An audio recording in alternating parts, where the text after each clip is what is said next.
বিকেল ৩টের পর থেকে হাজারো ভক্তের উপস্থিতিতে রথযাত্রা উৎসবের সূচনা হবে বলে জানিয়েছেন তিনি।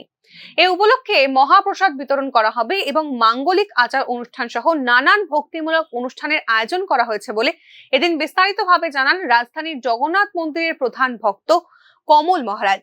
প্রতিবারের মতোই উৎসাহ উদ্দীপনার সঙ্গে এই রথযাত্রা উৎসব অনুষ্ঠিত হবে বলে জানিয়েছেন তিনি। প্রসাদ বিতরণ হবে, মহাপ্রসাদ বিতরণ। লক্ষাধিক না হলেও বহু সহস্র ভক্ত এখানে আগমন করবেন রথযাত্রার দর্শন করবার জন্য, জগন্নাথ দর্শন করবেন। জগন্নাথের রথ রশি আকর্ষণ করে সকলকে সেই আনন্দ দিবেন। ভক্তগণ রথারোহণ করবেন জগন্নাথের 3টা থেকে 3:30 থেকে আমাদের শুরু হবে এখানে রথযাত্রা আকর্ষণ।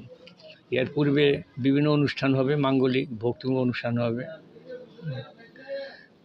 রথযাত্রার সময় অনেক সুসজ্জিত, অনেক কিছু থাকবে, ব্যায়াম থাকবে, তারপরে সেই সাউন্ড থাকবে, আর বিভিন্ন কীর্তনের দল থাকবে। রথযাত্রা উৎসবের আগের দিন শনিবার মন্দিরে পালন করা হবে নেত্র উৎসব। প্রভু জগন্নাথকে দর্শন করে মনস্কামনা পূরণ করবেন জগন্নাথ ভক্তরা।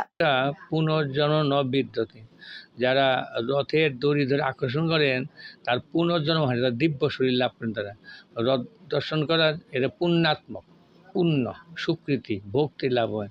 জগন্নাথ বাড়ির রথযাত্রা উৎসব উপলক্ষে শেষ মুহূর্তের প্রস্তুতিতে মন্দিরে তাই এখন সাজো সাজো রথ। ঐতিহ্যবাহী রথের দড়ি স্পর্শ করার জন্য অধীর আগ্রহ নিয়ে অপেক্ষা করছেন রাজধানী আগরতলার আপামর মানুষজন। Bureau report, news now.